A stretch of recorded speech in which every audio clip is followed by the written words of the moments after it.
చాలా బాగుంది. Action sequence అయితే సూపర్ ఉన్నాయి. అదిరిపోయింది సినిమా. చాలా బాగుంది. First half second half super ఉంది సినిమా. ఆ బ్యాక్గ్రౌండ్ మ్యూజిక్ అంతా చాలా బాగుంది సినిమా అంతా. Pawan Kalyan one man show.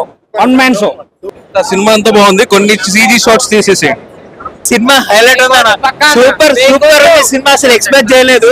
First half second half highlight ఉంది సినిమా అంతా. సో సినిమా అయితే చాలా బాగుంది. సో పవన్ కళ్యాణ్ ఫ్యాన్స్ కాదు, నార్మల్ ఆడియన్స్, ఎస్పెషల్లీ ఎవరైతే హిందూ రిలీజన్ ఫాలో అవుతారో సో వాళ్ళందరికైతే ఒక బెస్ట్ ఎక్స్పీరియన్స్ వస్తుంది. ఏదో ఒక సినిమా, రెగ్యులర్ సినిమా ఏంటంటే 2 ఫర్ ఎంటర్టైన్మెంట్ చూస్తాం. ఇది ఒక మెసేజ్ తీసుకోవడానికి కానీ లేదనుకుంటే ఒక విజువల్ వండర్ ఎవ్రీ మినిట్. అన్ని సినిమాలకి చాలా మంది చెప్తుంటారు అందుకే అది మీకు first half second half differences కానీ ఏముంటుంది. ఈ సినిమాలో కూర్చున్నారంటే జస్ట్ మీరు ఐ ఓపెన్ చేసి కూర్చోవాలి అంతే. మీరు సోషల్ ఓరియంటెడ్ పిల్లలు అందరూ చూడాలి సినిమా. ఎందుకంటే ఒక మంచి మూవీ పిల్లలకి కానీ ఫ్యామిలీస్ కానీ అసలు ఏం బోరింగ్ ఉండదు. చాలా బాగుంది. అంటే ఎప్పుడెప్పుడు అనేది వెయిటింగ్ చేస్తుంటే వచ్చింది. పవన్ కళ్యాణ్ రాజకీయాల్లో విజయం సాధించాడు. అదే విధంగా సినిమాల్లో కూడా సూపర్ సక్సెస్.